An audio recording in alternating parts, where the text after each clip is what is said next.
तो इस कहानी की शुरुआत होती है एक कंस्ट्रक्शन साइट से, जहां काफ़ी सारे एनवायरनमेंट एक्टिविस्ट शांति से प्रदर्शन कर रहे थे। असल में ये लोग नहीं चाहते थे कि यह कंस्ट्रक्शन आगे बढ़े, क्योंकि इसकी वजह से पर्यावरण पर काफ़ी बुरा असर पड़ने वाला है। लेकिन इसी दौरान इस शहर का एक जाना माना गैंगस्टर अपने कुछ गुंडों के साथ यहाँ पर आता है। इस गैंगस्टर की गैंग के लोगों ने भी सेम वैसे ही कपड़े पहन रखे थे जैसा कि उन एनवायरनमेंट एक्टिविस्ट लोगों ने पहने हैं। तो जाहिर है कि इन गुंडों का प्लान है इन लोगों के बीच शामिल होकर कुछ ऐसा बखेड़ा खड़ा करना जिससे इनका सारा प्रोटेस्ट धरा का धरा रह जाए। फिर कुछ ही देर में ये एनवायरमेंटल गुंडे उस भीड़ में शामिल होकर पुलिस वालों पर हमला करना शुरू कर देते हैं। तो बदले में पुलिस वालों को भी इन पर लाठी चार्ज करना पड़ता है और देखते ही देखते ये शांतिपूर्ण प्रोटेस्ट एक दंगे का रूप लेता है। इसी दौरान हम यहाँ वन नाम के एक लड़के को देखते हैं जो उस लड़ाई झगड़े से दूर खड़ा चुपचाप सेल्फी ले रहा था। उस गैंगस्टर के गुंडों की वजह से यह सारा प्रोटेस्ट अब खराब हो चुका था और पुलिस वाले उनमें से काफी सारे एक्टिविस्ट को गिरफ्तार करके पुलिस स्टेशन ले जाते हैं। अगले सीन में हमें जीवक नाम का एक आदमी दिखाई जाता है। जीवक एक गवर्नमेंट प्रोसेक है और अपने काम में माहिर होने की वजह से इस शहर में इसका काफी नाम भी है। लेकिन इस आदमी की एक प्रॉब्लम है और वो है इसका तेज गुस्सा, जिस वजह से आरोपियों से पूछताछ करते समय ये कई बार उन्हें मारने पीटने भी लगता है। यहाँ हम जीवक के साथ उसी गैंगस्टर को बात करते हुए देखते हैं जो अपने बंदों को उस प्रोटेस्ट में लेकर गया था। ये चाहता है कि उस प्रोटेस्ट के दौरान पुलिस वालों ने उसकी गैंग के जितने भी मेंबर पकड़े हैं उन्हें छोड़ दिया जाए। लेकिन जीवक ठहरा एक ईमानदार आदमी, तो वह इस तरह के असामाजिक तत्वों की मदद कभी नहीं करेगा। वो उस गैंगस्टर से कहता है कि मैं बहुत जल्द ये साबित कर दूंगा कि उस प्रोटेस्ट को खराब करने के पीछे तुम्हारा ही हाथ था। इसके बाद वो उन पकड़े हुए लोगों से पूछताछ करने के लिए एक कमरे में जाता है। फिर यहाँ वो एक ऐसे लड़के से पूछताछ करना शुरू करता है जिसने उस प्रोटेस्ट के दौरान एक पुलिस वाले का सर फोड़ दिया था। लेकिन काफी कोशिश के बाद भी ये लड़का अपने गैंग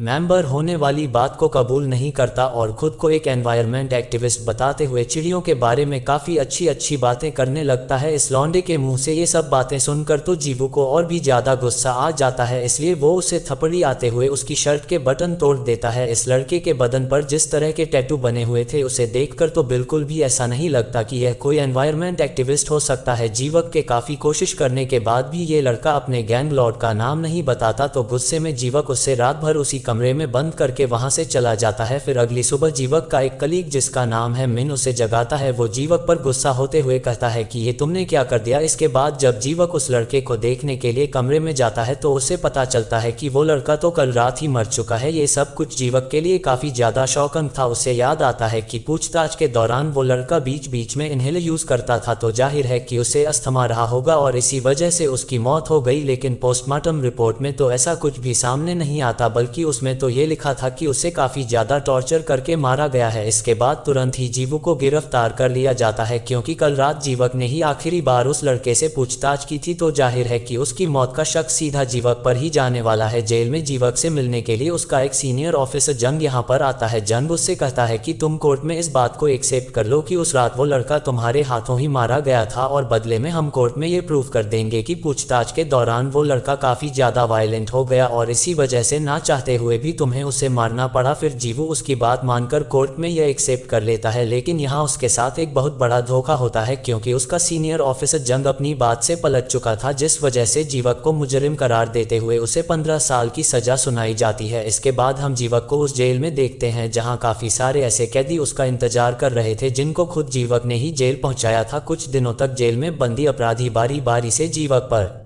अपना गुस्सा निकालते हैं। इसके कुछ महीनों बाद उसे पता चलता है कि उसका सीनियर ऑफिसर जंग अब रिटायर हो चुका है। फिलहाल उसने पॉलिटिक्स ज्वाइन कर लिया है और बहुत जल्द वो अगले इलेक्शन में खड़ा भी होने वाला है। ये देखते ही जीवक समझ जाता है कि अपना पॉलिटिकल करियर बनाने के लिए ही जंग ने वो सब कुछ किया था। लेकिन फिलहाल इन कैदियों से मार खाते खाते जीवक की हालत अब काफी खराब हो चुकी है और वह किसी भी तरह यहाँ से बाहर निकलकर खुद को निर्दोष साबित करना चाहता है। इसलिए वह अपना रिट्राइबल के वार्डन से रिक्वेस्ट भी करता है, लेकिन यह आदमी जीवू की बात में कोई इंटरेस्ट नहीं लेता और साफ तौर पर उसकी इस एप्लीकेशन को खारिज कर देता है। इसके कुछ दिनों बाद इस जेल का एक ऑफिसर अपने किसी कोर्ट केस के सिलसिले में जीवक से हेल्प मांगता है। अब क्योंकि जीवक अपने पेशे का एक माहिर आदमी रहा है तो वह बड़े ही आराम से उसकी प्रॉब्लम्स को सॉल्व कर देता है। इसके बाद भी वह कई दिनों तक इस जेल के काफी सारे ऑफिसर्स की समस्याओं को सुलझा आता है, जिस वजह से इस जेल के लोग अब उसे काफी सम्मान देने लगे थे और बदले में वो लोग भी जीवक की अलग अलग तरह से मदद किया करते थे। इस जेल का वार्डन भी अब जीवक से काफ़ी खुश रहने लगा था क्योंकि उसने वार्डन के भी कुछ लीगल केस सुलझाने में उसकी मदद की थी। देखते ही देखते 2 साल यूं ही बीत जाते हैं। इसके बाद हमें दिखाया जाता है कि किसी छोटे मोटे अपराध के लिए वन को भी इस जेल में लाया गया है। यह असल में एक छोटा मोटा ठग है जो फ्रॉड और चोरी चकारी के चक्कर में अक्सर जेल आता जाता रहता है। यहाँ पहुँचने के कुछ दिनों के अंदर ही उसे जीवक के बारे में भी पता चल चुका था कि किस तरह वो अपनी प्रोफेशनल नॉलेज के दम पर इस जेल के लोगों की मदद किया करता है। फिलहाल जीवू किसी ऐसे आदमी की मदद कर रहा था जिसे मर्डर के सिलसिले में 10 साल की सजा हुई है। इस आदमी ने इंसाफ ना मिल पाने की वजह से अपने बेटी के रेपिस्ट का मर्डर कर दिया था और इसी वजह से इसे 10 साल की सजा सुनाई गई थी। लेकिन जीवक उसकी तरफ से एक मजबूत केस तैयार करता है जिस वजह से उसके 10 साल की सजा अब सिर्फ 1 साल में निपट जाएगी और जिसमें से 9 महीने वह पहले ही जेल में काट चुका था। कुछ दिनों बाद जब ये सारे कैदी मेस में बैठकर खाना खा रहे थे तो वहां पर चल रहे टेलीविजन में बग्स का कोई शो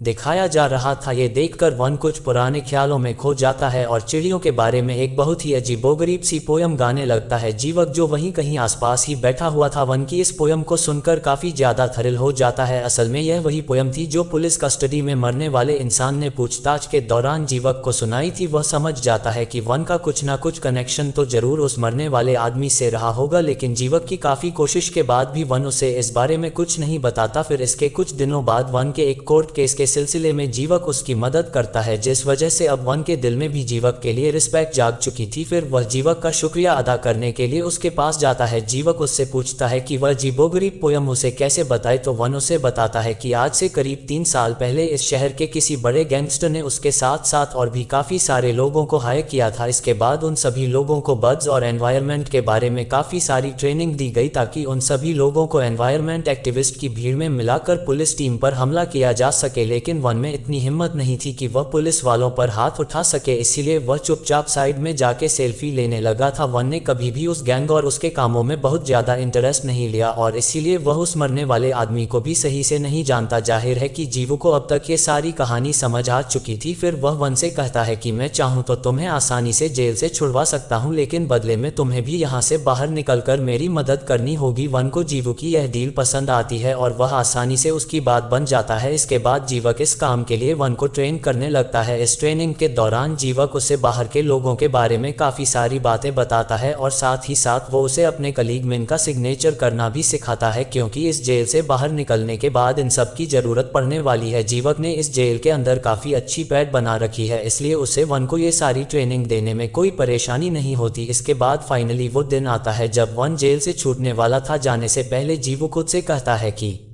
मेरी इस जेल से रिहाई अब सिर्फ तुम्हारे हाथों में है, इसलिए बाहर जाकर बहुत सोच समझ कर ही कुछ करना। इसके बाद यहाँ से बाहर निकलने के बाद वन अपने काफ़ी सारे पुराने दोस्तों के साथ मिलकर पार्टी करता है। इनमें से एक आदमी उस मरे हुए लड़के को जानता था तो वन उसे काफ़ी ज़्यादा शराब पिला के नशे में धुत कर देता है। इसके बाद वो चुपके से अपना रिकॉर्ड ऑन करके उस लड़के के बारे में उससे पूछने लगता है। यह आदमी वन को बताता है कि उस लड़के का नाम था ली और उसे अस्थमा की प्रॉब्लम होने की वजह से वो अपने पास हमेशा एक इनहेलर रखता था। टेप रिकॉर्ड में रिकॉर्ड हुई यह बात अपने आप में एक बड़ा सबूत थी क्योंकि ली की मौत के समय उसके पास से कोई भी इनहेलर नहीं मिला था। इसके बाद किसी तरह से जुगाड़बाजी करके वन ये सारे सबूत जबुक के पास जेल में भिजवा देता है। फिर जबुक इन सारे सबूतों को लगा के अपने केस के रिटायर के लिए फिर से अप्लाई करता है। इस केस के रिट्राइबल जंग के कानों तक भी पहुंच जाती है जिस वजह से वो गैंगस्टर अपने आदमियों को बहुत बुरी तरह से मारता पीटता है और जंग उसे यह धमकी देता है कि अगर मैं इस केस में फंसा तो तुम और तुम्हारी पूरी गैंग को मिटा दूंगा। वन को जब पता चलता है कि नशे की हालत में सबूत देने वाले उस आदमी को बहुत बुरी तरह से मारा पीटा गया है तो वो उसे देखने के लिए हॉस्पिटल जाता है जहां उसे पता चलता है कि उसकी आधी बॉडी अब पैरालाइज हो चुकी है। ये सब कुछ देखने के बाद अब वन भी काफी ज्यादा डर जाता है। वह फैसला करता है कि अब वह आगे इस काम को नहीं करेगा, लेकिन इससे पहले कि वो यहाँ से भाग पाता जीवोक के हेल्पर्स उसे किडनैप करके बुरी तरह से धमकाते हैं, इसलिए उसे मजबूरन ही सही जीवोक से मिलने के लिए फिर से जेल में जाना पड़ता है। आखिरकार वह जीवू की मदद के लिए एक बार फिर से तैयार हो जाता है। इसके बाद वन को जुगाड़बाजी करके जंग के लिए इलेक्शन कैंपेनिंग करने वाली टीम में शामिल हो जाता है। इस छोटी सी मुलाकात में ही वह जंग का टेंशन भी ग्रैब कर लेता है और साथ ही साथ वो उसका अकाउंट डिपार्टमेंट संभालने वाली एक लड़की को भी सेट कर लेता है। इसके बाद वो बड़ी ही चालाकी से इस इलेक्शन कैंपेन के लिए होने वाले सारे फाइनेंशियल ट्रांजैक्शन की फोटो ले लेता है। इन डॉक्यूमेंट में यह बात साफ थी कि इलेक्शन के लिए जंग को ज्यादातर पैसे उसी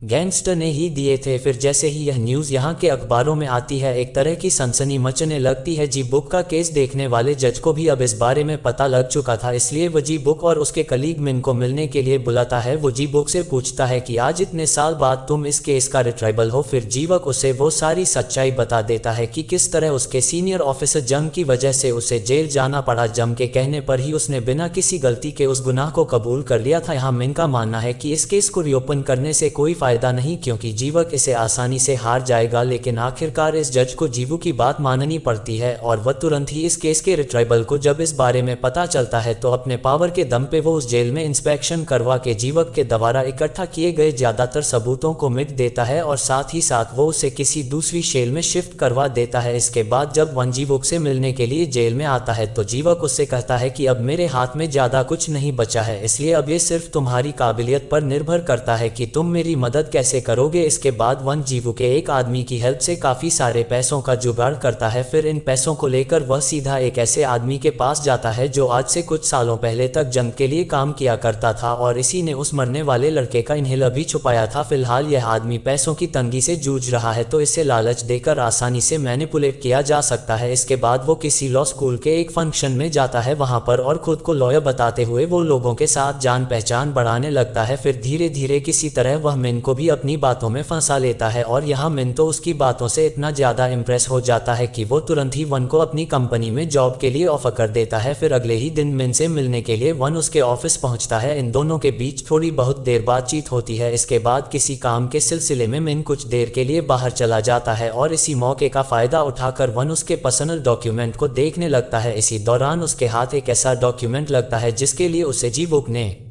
मिन का सिग्नेचर करना सिखाया था। वो तुन इस डॉक्यूमेंट पर मिन का सिग्नेचर करके यहाँ से खसक लेता है। असल में इन पेपर्स पर यह लिखा था कि जीवू के केस के सिलसिले में किन किन गवाहों को कोर्ट में पेश होना पड़ेगा। जंग ने मिन को यह हिदायत दी थी कि वह किसी भी हाल में उन पेपर्स पर साइन ना करे जिसमें लिखा था कि जंग को भी गवाही के लिए कोर्ट में आना पड़ेगा। लेकिन फिलहाल अब इन पेपर्स पर साइन हो चुके थे तो जंग को गवाही के लिए अब कोर्ट में आना ही होगा। इन पेपर्स पर अपने सिग्नेचर को देख के मिन को पता चल जाता है कि वन असल में एक फ्रॉड है जो जीवू के लिए काम करता है। इसके बाद जब वन अपने होटल पहुंचता है तो देखता है कि काफी सारे गैंगस्टर उसका यहाँ इंतजार कर रहे थे। वो थोड़ा बहुत तिकड़म लगा के इनसे बचने की कोशिश करता है लेकिन आखिरकार पकड़ा ही जाता है। इधर जब जंग को ये बात पता चलती है कि उसे भी गवाही के लिए कोर्ट में जाना पड़ेगा तो वह मिन के ऑफिस में आकर उस पर बुरी तरह से भड़कता है। अपनी काफी ज्यादा इंसल्ट होता देखकर अब मिन को भी गुस्सा आ चुका था। वो जंग से कहता है कि अब मैं तुम्हारी कोई मदद नहीं करने वाला और बेहतर होगा कि तुम पुलिस डिपार्टमेंट से कहकर अपने गैंगस्टर दोस्त और उसकी पूरी गैंग को गिरफ्तार करवाओ। इधर जब वो गैंगस्टर वन को मारने वाले थे तो इसी समय उन्हें गिरफ्तार करने के लिए पुलिस भी यहाँ पहुंच चुकी थी और इसी वजह से किसी तरह वन की जान बच जाती है। इसके बाद वन को पकड़कर मिन के पास लाया जाता है। मिन उससे पूछता है कि तुम कौन हो और जीवू की मदद क्यों करना चाहते हो। वन कहता है कि इस बात से कोई फर्क नहीं पड़ता कि मैं कौन हूँ, लेकिन आपके पास एक बेहतरीन मौका है इस शहर का हीरो बनने का। इसके बाद वो उसे कुछ सबूत दिखाते हुए कहता है कि अगर आपने जीवन को जेल से निकालने में उसकी मदद की तो बहुत जल्द इस शहर के लोग आपको सरा आंखों पर बैठाए। मिन असल में एक अटेंशन सीकर टाइप का आदमी है, इसलिए वह वन की बात मानकर अब जंग के खिलाफ जीवन का इस केस में साथ देने वाला है। अगले सीन में हम देखते हैं कि जीवू से मिलने के लिए जंग उसकी जेल में गया है। वह जीवक से कहता है कि तुम्हारी ईमानदारी हमेशा से मेरे लिए एक मुसीबत रही है, इसीलिए मुझे इलेक्शन में खड़े होने से पहले तुम्हें अपने रास्ते से हटाना जरूरी था। वो बताता है कि उस रात उसने ही वहां से इन्हेलर को हटाया था जिस वजह से कस्टडी में रख के उस लड़के की मौत हुई थी। लास्ट में वो उसे अपने पावर की धमकी देते हुए कहता है कि तुम कितने भी सबूत इकट्ठे कर लो लेकिन मेरा कुछ भी नहीं बिगाड़ पाओगे। इसके बाद फिर वह दिन आता है जब कोर्ट में सुनवाई होने वाली थी। मीडिया वालों से बात करते हुए जंग तो कोर्ट में पहुंच जाता है, लेकिन इधर जब जीवू को कोर्ट ले जा रहे होते हैं तो वह का कोई कैदी उसे चाकू मारकर घायल कर देता है। असल में ये सब कुछ जंग का ही प्लान था क्योंकि वह नहीं चाहता था कि जीवू किसी भी तरह कोर्ट में पहुंचे। इधर कोर्ट में पहुंचने के बाद जंग बिल्कुल बेफिक्र था क्योंकि उसे ऐसा लग रहा था कि जीवक यहां नहीं पहुंच पाएगा, लेकिन जीवक भी यह बात जानता था कि यही उसका आखिरी मौका है। इसीलिए वो अपनी मरहम पट्टी करवाने के बाद किसी न किसी तरह कोर्ट पहुंच ही आता है। गवाही के लिए कटघरे में सबसे पहले वन को बुलाया जाता है। जीवक अपने केस की पैरवी खुद ही कर रहा था, इसलिए वह वन से बारी बारी से वो सारी गवाही निकलवा लेता है कि किस तरह जंग ने उस गैंगस्टर के साथ मिलकर यह सारा खेल रचा था। वन के पास यहाँ अच्छे खासे सबूत थे, इसलिए जीवू का केस सब काफी हद तक स्ट्रांग हो चुका था। जंग को अब तक लग रहा था कि मिन उसका साथ देने वाला है, लेकिन वो भी वन से कुछ खास सवाल जवाब नहीं करता। तो इस केस के जज को भी अब ये बात समझ आने लगी थी कि दोनों साइड असल में जंग को ही कसूरवार मानते हैं। जंग यहाँ इशारों में मिन को धमकी देने की कोशिश करता है, लेकिन अब मिन को इन सब बातों से कोई फर्क पड़ने वाला नहीं था। इसके बाद कटघरे में गवाही के लिए जंग को बुलाया जाता है। जंग यहाँ बड़े ही स्मार्टली अपने आप को बचाने की कोशिश कर रहा था, लेकिन तभी यहाँ जीव एक ऑडियो टेप सुनवा आता है जिसके अंदर जंग खुद इस बात को बता रहा होता है कि उसने ही उस रात उस लड़के के इन्हेलर को वहां से हटवाया था। असल में ये रिकॉर्डिंग करने वाला कोई और नहीं बल्कि जंग का ही पुराना खास आदमी था, जिसे वन ने काफी सारे पैसों का लालच देकर अपनी साइड मिला लिया था। साथ ही साथ जीवू की कोर्ट में उस इन्हेलर को भी पेश करता है जिसे उस रात जंग ने अपने खास आदमी से छुप दिया था। अब तक जज के सामने वह सारे सबूत पेश किए जा चुके थे जो पूरी तरह से इस बात को साबित करते हैं कि उस लड़के की मौत का असली गुनाहगार जंग ही है। अपने खिलाफ इतने सारे सबूतों को एक साथ देखकर जंग अब बुरी तरह से छटपटा लगता है। वो खुद ही अपने गुनाह को कबूल करते हुए यहाँ पर तोड़फोड़ मचाने लगता है। जज के कहने पर पुलिस वाले उसे गिरफ्तार करके जेल ले जाते हैं। फिर जीवक के ऊपर से सारे चार्जेस हटाकर उसे बाइज्जत बरी किया जाता है। इस कोर्ट के अंदर जीवक अपनी आखिरी स्पीच में कहता है कि मैं हमेशा से अपने काम में ईमानदार होने के साथ साथ एक वायलेंट प्रो सीख रहा हूँ और यही शायद मेरी सबसे बड़ी गलती रही है। मैं मानता हूँ कि मुझे पूछताछ के दौरान उन मुजरिमों पर हाथ नहीं उठाना चाहिए। उस रात भी गुस्से में मैंने ली के साथ मारपीट की थी, लेकिन किसी भी इंसान को जान से मारने के बारे में तो मैं सोच भी नहीं सकता। मेरी गलतियों की सजा मुझे पिछले 3 सालों से जेल में लगातार मिल रही है और आज मैं ये सबसे प्रॉमिस करता हूँ कि अब ये प्रोसोर अदा करता है। फिर इसी हैप्पी एंडिंग के साथ ये फिल्म यहाँ पर समाप्त होती है। आई होप आप लोगों को ये वीडियो पसंद आई होगी, तो इसे लाइक और चैनल को सब्सक्राइब करना ना भूलें। तो बहुत जल्द मिलते हैं एक नई कहानी के साथ। तब तक के लिए bye bye. Thanks for watching.